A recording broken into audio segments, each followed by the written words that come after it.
Bonjour et bienvenue sur En Cuisine avec Xav. Aujourd'hui, pour cette première préparation, nous allons réaliser un gazpacho. Gazpacho à ma façon, c'est ma recette à moi.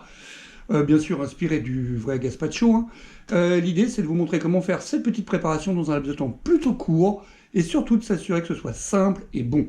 En plus de ça, vous aurez un bonus. Aujourd'hui, on va vous mettre le chips de parmesan qui, je trouve, accompagne particulièrement bien cette préparation. Dans un premier temps, je vais vous montrer le matériel qu'il vous faut, les ingrédients et dans quel sens nous allons faire notre préparation. Les images, tout de suite. Pour votre matériel, il vous faudra un économe, un couteau d'office, un bon gros couteau que nous appelons éminceur dans le jargon, le bol du blender, d'ailleurs on va enlever le truc qui sert à rien dedans, pardon, j'ai oublié de faire ça, une maryse avec une passoire très fine, vous voyez, celle-ci là, avec les mailles vraiment bien serrées, et un récipient. Ça va vous permettre en fin de compte dans la recette d'éviter d'avoir à tout éplucher. On va pas besoin de monder les tomates, on peut les utiliser telles quelles. On va juste éplucher le concombre parce que ça c'est facile. Et pareil avec le poivron, pas besoin de l'éplucher puisque nous allons enlever toute la matière sèche grâce à cette petite passoire et la maryse. Je vous montrerai ça dans un instant. Les ingrédients pour notre gazpacho. On va prendre 7 tomates bien mûres, un gros concombre, un poivron rouge, un oignon rouge dont nous ne prendrons que la moitié et une petite gousse d'ail pour relever l'ensemble. Sel, poivre, huile d'olive, un grand classique. Et pour faire notre tuile de parmesan qui accompagnera parfaitement notre produit des parmesans, je vous montrerai dans un instant comment on fait les tuiles de parmesan. Première chose à faire avant de travailler vos produits, c'est toujours pareil, c'est laver vos légumes. Donc ce qu'on va faire, on va aller laver les légumes. Je reviens dans un instant quand tout est prêt pour passer aux premières phases préparatoires de cette recette. Voilà, mes légumes sont lavés. Maintenant, je vais ôter le pédoncule de mes tomates, éplucher mon concombre et préparer mon poivron. Je vous montre ça tout de suite. À l'aide de mon couteau d'office, d'accord, c'est le plus petit des couteaux, je vais enlever mon pédoncule. Très simple, je vous fais voir le mieux possible. J'essaie de m'installer, c'est ma première vidéo. Bon, vous ne l'aurez pas, il y aura des petites erreurs. Donc je plante mon couteau à 45 degrés. Vous avez vu comment je raccourcis ma lame? Avec mes doigts, ça me permet d'avoir une bien meilleure maîtrise, ok? Je vous rappelle qu'un couteau n'est dangereux que si vous le manipulez mal. Si vous faites attention, ça se passe très bien. La plupart du temps, quand on se coupe, c'est parce qu'on n'a pas fait gaffe. Et voilà, mon pédoncule est enlevé. J'ai oublié de vous dire un truc. J'ai un petit sachet avec moi, toujours, qui me permet de faire ma poubelle pendant que je cuisine. Ça m'évite de faire des allers-retours entre la poubelle, d'ouvrir, de fermer, etc. Comme ça, je suis tranquille. Donc là, je vais faire le pédoncule sur toutes mes tomates. Vous avez vu, tout simplement, ça fait un joli petit cône à la fin. L'idée, c'est d'enlever toute la partie qui n'est pas agréable sous la dent. J'espère que vous voyez bien, je suis en train de faire mes premières images, donc forcément, il y aura des évolutions sur la chaîne au fur et à mesure que je montrerai les vidéos, que je me rendrai compte de ce qui a bien fonctionné ou moins bien fonctionné, et ainsi de suite. Donc vous avez vu, je raccourcis bien ma lame à peu près 2 cm du... Oh, pardon, excusez-moi, je suis hors caméra. Ah, non, bug. Ah si, ça est revenu. Excusez-moi, bug de mon téléphone. Donc vous voyez, je raccourcis bien à peu près 2 cm. D'accord? Comme ça me permet d'avoir un bon contrôle de mon couteau. Je plante à peu près à 45 degrés et je tourne en faisant un mouvement d'avant en arrière. Pour bien couper, c'est la main qui donne l'énergie au couteau de couper. On ne force pas avec la lame, ça ne sert à rien du tout. Donc voilà, je continue toujours mes tomates. Vous avez vu, c'est plutôt simple. Une fois que mes tomates sont coupées, je prends mon éminceur. Alors vous n'êtes pas obligé de faire comme moi, de prendre 50 couteaux, c'est juste que c'est plus facile je trouve, mais ça c'est moi. Vous pouvez très bien les couper avec le couteau d'office, il n'y a pas de souci. Ça c'est le four qui est chaud pour pouvoir refaire les tuiles de parmesan tout à l'heure. Et là vous coupez votre tomate, vous la concassez, grosso modo, vous la coupez en gros morceaux. Vous avez vu, vous ne cherchez pas, hein, c'est pas de la précision, parce que là on ne cherche pas à donner un côté esthétique. Ce qu'on veut, c'est avoir un côté visuel. Visuel, qu'est-ce que je dis? N'importe quoi. Justement, il n'y a pas de côté esthétique, pas de côté visuel. Ce qu'on veut, c'est juste que ça passe bien dans le blender. Vous n'avez pas vu parce que je ne vous ai pas montré. Là, il va peut-être falloir que j'achète, je ne sais rien, une meilleure caméra un jour. On verra si la chaîne fonctionne. Enfin, c'est un détail. Voilà, je suis en train de remplir mon blender. Ok, directement avec des tomates comme je coupe. Il est juste à côté de moi. Attendez, j'essaie de vous faire voir ça. Je m'essuie les mains. Voilà, regardez mon installation. Vous avez vu, le blender est juste à côté de moi. J'ai tout ce qu'il faut proche de moi, mais pour vous, pour que les images soient le mieux possible, voilà comment ça se passe. Il y aura des phases accélérées dans la vidéo, hein, si je juge que c'est pas intéressant ou trop long. suis en train de penser qu'il faut que je vous mette la pause. Donc là, en fin de compte, vous pouvez vous arrêter ici, d'accord? Symbole de la pause. Ok, là on est en pause. Vous pouvez arrêter la vidéo et couper vos tomates, il n'y a pas de souci. On se rejoindra en chemin.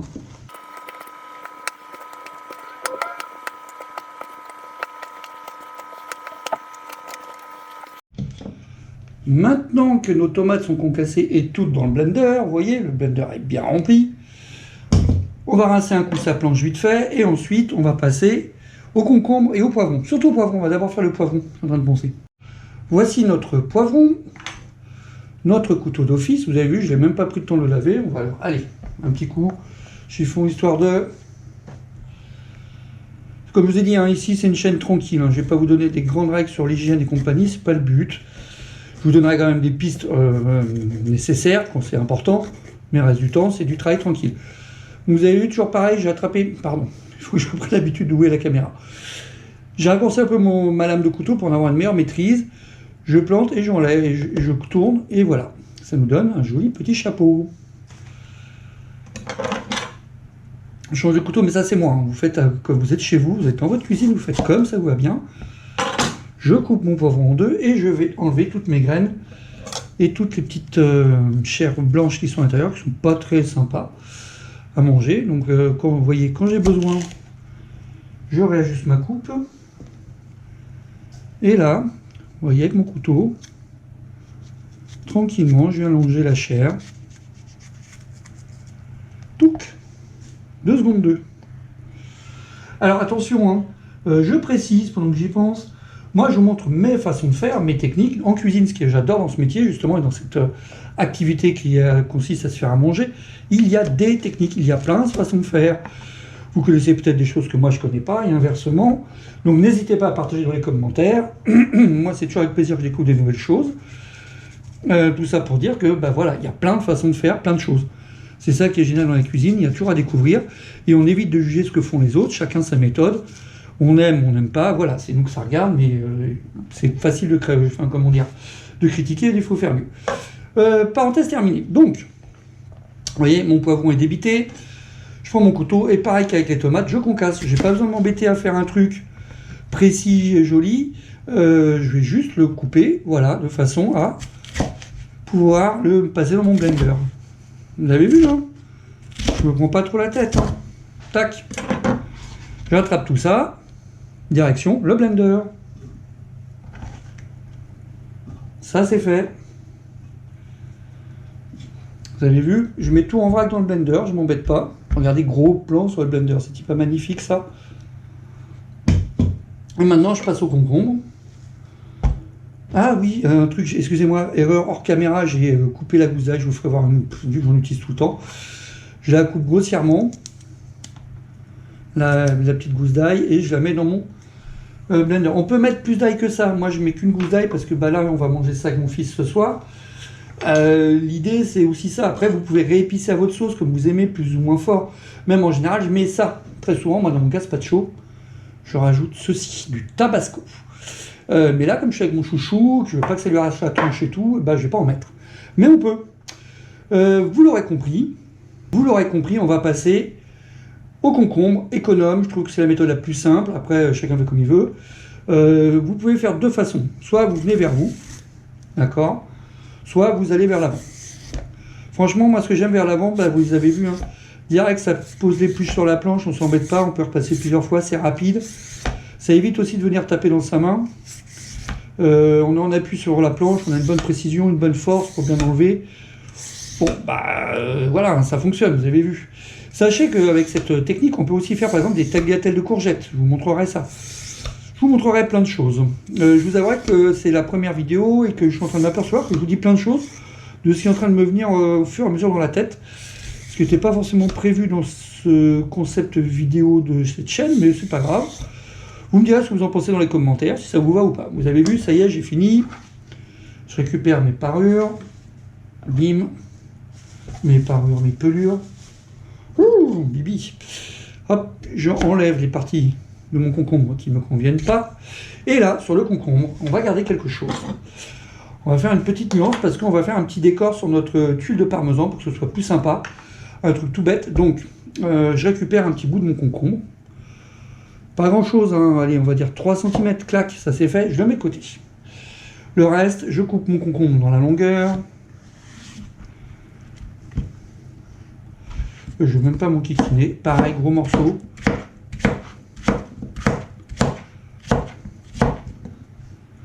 Vous avez vu, débité à l'arrache et dans le blender. Maintenant, l'oignon. Je suis en train de penser que j'ai oublié de vous mettre le Synpause à chaque fois. Je pense que le Synpause, plutôt que vous faire ça, là, comme je vous ai dit tout à l'heure, en fin de compte, ça m'oblige à réfléchir pendant que je suis en train de cuisiner. Deux choses incompatibles avec mon esprit, pardon. Plutôt que vous faire ça, je crois que je vais vous mettre tout simplement un vrai Synpause incrusté dans l'image. Vous voyez, vous l'écrire, je sais pas. J'ai inventé un nouveau truc, quoi, parce que je m'aperçois que j'ai oublié. Alors peut-être que sur les autres vidéos, j'y penserai, j'en sais rien du tout, mais me connaissant, je crois pas. Mais je me dis, ah oui, au fait, on est à l'oignon rouge, hein, vous aurez compris, voilà. Je vais en mettre la moitié, l'autre moitié, je vais la filmer pour un autre usage. Donc vous avez vu, on enlève toujours les deux premières peaux. C'est pour ça que je viens creuser un petit peu, voilà. Vous voyez, on enlève la peau extérieure et la première peau intérieure. Moi, c'est un conseil que je vous donne, je trouve que c'est plus facile déjà à éplucher. Et en goût, j'ai jamais eu de surprise, quoi. Donc là, comme on dit, je vous ai dit la moitié. Qu'est-ce que je fais? Je viens de m'apercevoir d'un super truc pour les vidéos. Je coupe en deux, clac. Je garde une moitié que je vais filmer et mettre au frigo. Et l'autre, je coupe grossièrement, je ne sais même pas comment. Voilà, allez, pour la caméra, je vous le fais à l'arrache comme ça. Et voilà, ça c'est fait. Demi-oignon rouge, gousse d'ail. Notre gazpacho est presque terminé dans sa phase préparatoire et on va pouvoir passer à la suite. Je mets hors caméra le temps de filmer ça. Ensuite, on passe au petit bout de concombre qu'on a gardé. Donc, ce petit bout de concombre, déjà, j'ai pas vu ça, hop, on dégage. Je vais l'utiliser pour faire un décor. D'accord? Si vous préférez, moi, je vais mettre le gazpacho dans une assiette creuse, ça va faire rouge, forcément. Hein. Ce rouge vif, ce que je vais faire, je vais mettre ma tuile, je vais vous montrer comment faire des tuiles rondes. Vous avez un petit bonus qui va faire partie de la vidéo, mais que je vais aussi mettre en vidéo externe juste pour faire le chips de parmesan. Et dessus, je me dis que ce serait joli de, par exemple, ce qu'on peut faire tout bêtement, couper une fine tranche de concombre, voyez, et sur laquelle ensuite on pourra mettre quelque chose d'autre pour faire un contraste avec, si vous préférez, ça donnera la tuile. Imaginez, ma paume, c'est la tuile de parmesan, hop, et vous avez une petite tranche fine de concombre sur laquelle on pourrait même mettre, par exemple, si je récupère un peu de poivron, tenez, regardez, je vais vous le faire, parce que je viens d'avoir l'idée d'un coup, faire un complément de décor. Donc on continue. Cette fois-ci, vous voyez, j'ai récupéré un tout petit bout de poivron, que je vais couper très finement. Je ne sais pas si vous voyez bien mes mains, là. J'espère, n'hésitez pas, je ne sais pas comment faire. J'améliorerai très certainement les images dans les autres vidéos. Mais vous avez vu la position de mes doigts. Déjà, je pose bien la lame contre mes doigts pour ne pas venir m'amimer le bout des doigts. Et j'ai les doigts recourbés. Comment est-ce que je pourrais... J'ai pas d'idée, désolé, hein, on fait la première vidéo, c'est comme ça, pardonnez-moi. Et je coupe des toutes petites lamelles. Vous voyez, bien fines. On ne voit pas beaucoup, hein, parce que j'en ai pas besoin de 4 km. Ça repart dans le blender. Ensuite, j'aligne bien mes petites lamelles. Pareil, je mets bien mes doigts. Et avec mon couteau, je viens très gentiment couper tout ça très finement. Voilà. Vous avez vu, ça nous donne ça. Et l'idée est toute simple, là. Avec la pointe de mon couteau, ça va me permettre, imaginez ça, une fois posé, sur ma tuile de parmesan, ça ne devrait pas être trop moche. C'est juste du décor. Là, genre là, toujours pareil. Hein. C'est le concept de la chaîne. Je vous montre des petites pistes, des idées, etc. Vous en faites ce que vous voulez, vous l'améliorez à votre sauce. C'est votre délire, il n'y a aucun problème. Moi, je vous montre les... En plus, là, je viens de vous dire, l'idée, je l'ai eu en direct. C'est pas prémédité, quoi. Des fois, vous verrez que je suis très souvent dans la cuisine un peu improvisée, un peu en direct. Je me prends pas trop toujours la tête à respecter des recettes. Alors, pour vous, bien sûr, je ferai des efforts, hein, parce que, bien entendu, si vous regardez, c'est que vous voulez faire des choses, donc essayez de bien vous organiser ça, mais pas confondre. Donc voilà, là, j'en fais 4, histoire de... Et pourquoi je l'ai fait pendant la préparation ? Comme ça, si j'ai de la matière qui reste, je me rends compte que j'en ai assez pour faire mes assiettes, imaginez. Là, la préparation, je ne vous l'ai pas dit, c'est pour 6 personnes. Mais vous avez tout ce qu'il vous faut, plutôt que de perdre un petit morceau, hop, vous le mettez directement dans votre blender et vous mixez, et puis c'est terminé. Là, je fais pour 4 alors qu'on n'est que 2, mais c'est pas grave, mon fils adore tout ça, donc comme ça, pas de souci. Vous voyez, mes petits restes de poivrons, bim, pareil, blender, et comme ça, j'ai plus qu'à tout mixer pour faire mon gazpacho. On va passer à la dernière phase avant le mixage, ou le blendage. Je sais pas, dans le blender, on blende, un mixeur, on mixe, blendage, ouais. Je vous laisse étudier cette petite théorie sur le français. C'est parti pour la dernière phase. On va épicer donc notre préparation. Je sale généreusement.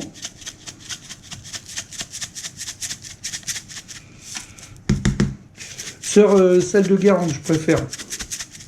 Fleur de sel de Guérande. Pour info, je fais mes courses à Lidl. Si vous vous posez des questions sur d'où viennent mes produits, je trouve que les fruits et légumes de chez Lidl sont vraiment très bien. Et des fois, c'est Intermarché. De toute façon, dans les commentaires, pendant que j'y pense, vous n'hésitez pas à demander tout ce que vous voulez savoir. Ok, il n'y a pas de souci. Je vous ai fait une petite vidéo de présentation pour présenter la chaîne vite fait aussi, donc vous pouvez la regarder. Le poivre du moulin, j'ai toujours préféré, je trouve que c'est meilleur. Il va falloir que je recharge mon moulin. Vous avez vu, j'y vais généreusement. Pourquoi? Parce que déjà, c'est une préparation froide. Le froid a tendance à neutraliser les arômes. Donc, j'anticipe et j'en charge un peu plus. Ce serait chaud, je n'aurais pas mis tout à fait la même quantité. Huile d'olive. L'huile d'olive, à peu près 10 centilitres.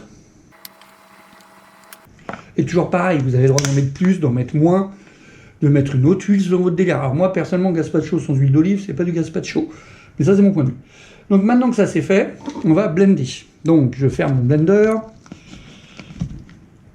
Et on va passer de l'autre côté pour le blendage. Je vous fais voir le blender, vous voyez, il est posé en place, etc. Je ne vais pas vous filmer tout le blendage, je pense que vous avez compris le principe, mais je vous montre. Donc là, je vais arrêter de parler parce que ça va faire un raffut du tonnerre de Dieu. Et je pense que la partie qui viendra sera en accéléré. Et voilà, c'est fait, c'est blendé. Vous m'avez vu faire ça, je ne sais pas si ça se voyait bien l'image, mais avant en arrière. C'était pour vous montrer qu'avec un blender, vous pouvez aussi le bouger pendant qu'il travaille pour faciliter le fait que la lame attrape bien tous les ingrédients et les mixe bien. Donc maintenant, c'est blendé, regardez.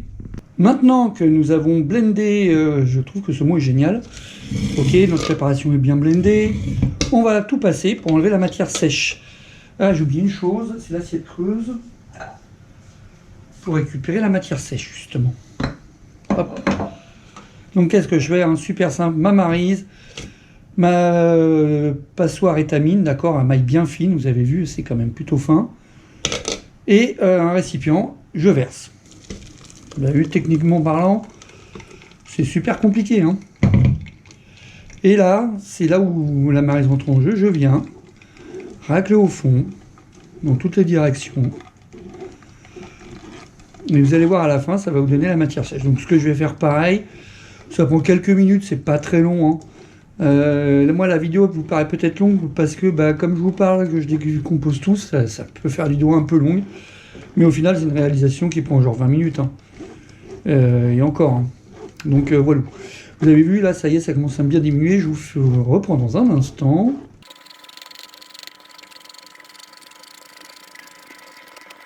Et voilà. Vous avez vu la matière sèche, elle est là. J'ai tout bien récupéré. Ce que je fais, je passe par en dessous. Attendez, je vous fais voir. Vous voyez, il reste encore du gazpacho bien frais là, donc je le fais tomber dans mon plat. C'est juste pour éviter d'en foutre partout. Et ensuite, je vire ma matière sèche dans mon assiette creuse. Et voilà. Ça, petit conseil de déco comme ça pour s'amuser. Vous pouvez en faire un petit boudin avec du film que vous mettez au congèle.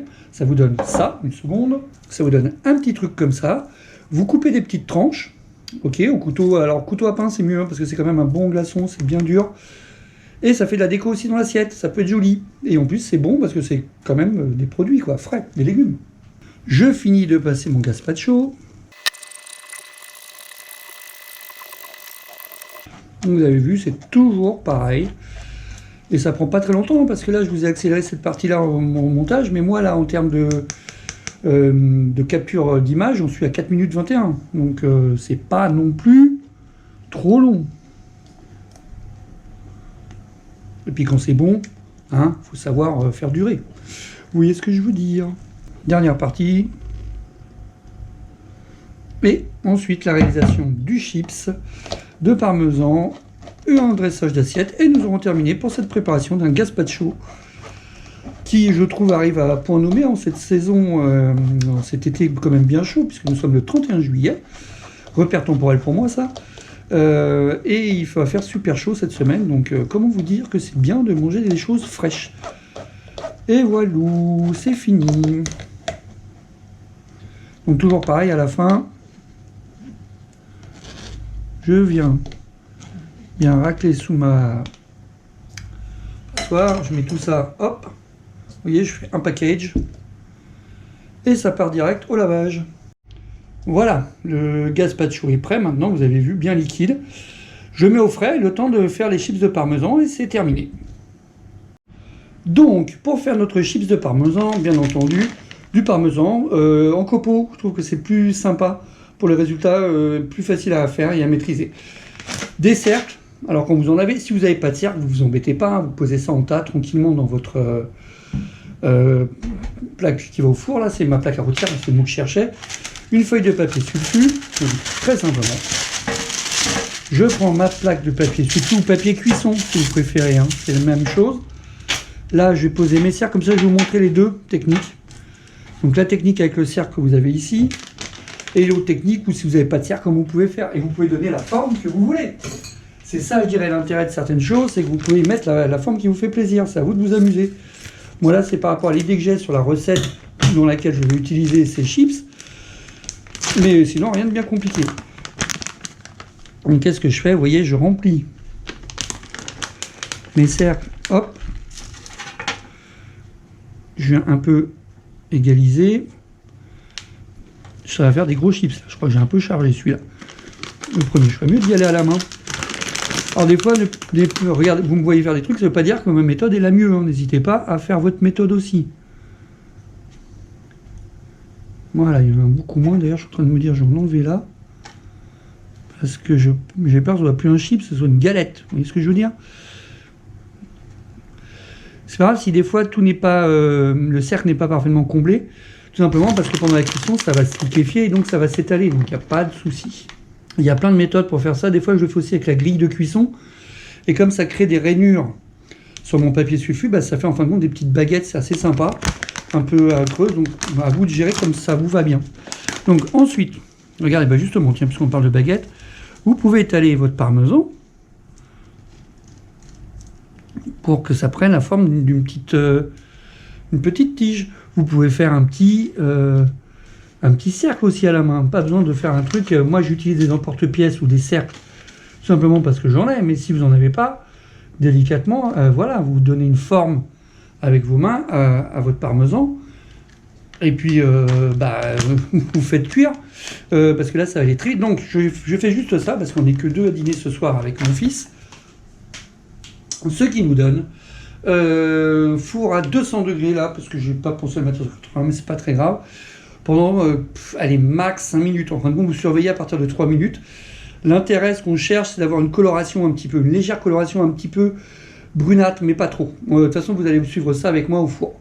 Donc ça, c'est nos tuiles chips de parmesan qui vont accompagner la recette qui est dans cette vidéo à l'origine. Mais là, c'est une petite vidéo complémentaire. En fin de compte, je fais une double vidéo en un. Je fais du 2 en 1.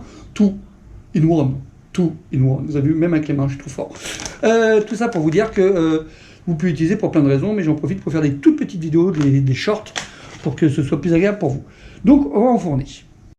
Tac, vous avez vu, c'est au four, vous l'entendez, et c'est parti pour 5 minutes. Voilà où on en est au bout de 2 minutes. Hein. Donc honnêtement, franchement, ça va plutôt vite. Le passe-boulet. Et voilà, au bout de 5 minutes, ça donne ça. Vous avez vu là, ça crispy. Alors maintenant, il faut les faire refroidir. Hein. Sinon, bien entendu, ce ne sera pas sympa. Alors sans guide, ça donne des trucs un peu aléatoires. Mais ça ne veut pas dire que ce ne sera pas sympa parce qu'après, vous pouvez le retravailler au couteau. Vous pouvez faire plein de choses avec pour le rendre plus esthétique dans votre préparation ou même le laisser brut parce que ça va être esthétique tel quel une fois inclus dans quelque chose. Je laisse tout ça refroidir et on se voit dans quelques minutes pour la finalisation de cette tuile dans le cadre d'un gazpacho cette fois-ci. j'ai oublié un léger détail dans la préparation de mes cercles. Il lui faudrait mettre un léger fil d'huile à l'intérieur pour faciliter le démoulage. Sinon, vous faites ce que j'ai fait, à savoir couteau d'office, vous décollez une fois que c'est froid, bien entendu, et vous venez à l'intérieur, tout simplement. J'essaie de vous faire ça de façon à ce que vous voyez bien. Vous voyez, vous venez ici, là, et hop. Une fois que vous êtes passé, c'est facile. Et puis vous tournez. Vous avez vu, ça se décolle bien. Bim. Ah bah, j'aurais voulu le faire exprès. J'ai remis dans un cercle. Et vous voyez, ça vous fait un beau petit disque de parmesan, bien épais, bien sympa. Donc, je vais faire le troisième. Voilà pour la vidéo sur les tuiles de parmesan. Et pour la suite, on va utiliser ça pour le dressage du gazpacho. Je reviens dans un instant pour vous montrer comment on dresse notre assiette du gazpacho. Donc voici, nous avons une assiette creuse, nos petits concombres avec du poivron dessus, notre tuile de parmesan et notre gazpacho. Ok, je vous ai pas fait voir sa fluidité tout à l'heure, mais regardez, maintenant qu'on l'a passé, il n'y a plus rien dedans. C'est super simple pour la digestion, pour tout. Top. Donc là, ce que je fais, comme je l'ai laissé reposer un peu au frigo, je le remue pour bien l'homogénéiser. Je récupère mon assiette. J'essaie de vous faire des jolies images. Vous ne m'en voudrez pas. J'essaie de vous faire ça bien. Et là, je coule dans mon assiette. Hop. Ensuite, je prends ma tuile de parmesan que je mets en plein milieu. Et ensuite, ma petite tranche de concombre. Et voici. Je ne sais pas ce que vous en pensez, mais franchement, c'est pas dégueu. Ça le fait, hein. Et maintenant, on va manger. Donc, passons à la conclusion de cette vidéo. Pendant que j'y pense, à un autre dressage, donc dans un verre, pas dans une assiette creuse. Vous remplissez. Et vous venez prendre votre chips que vous posez par-dessus. C'est-il pas mignon, ça aussi? Tout ça pour vous dire qu'après, c'est une question d'imagination. C'était un petit bonus gratuit, c'est que pour vous. Bon appétit! Voilà la conclusion de cette vidéo.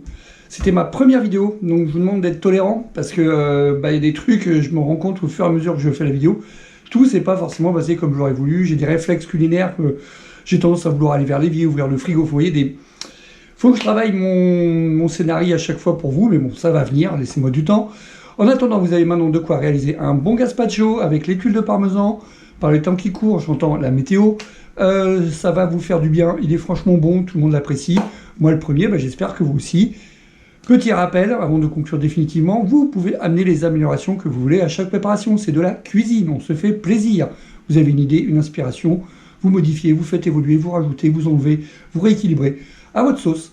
Sur ce, merci beaucoup de m'avoir regardé, ça me fait trop plaisir que vous ayez pris ces quelques minutes pour moi.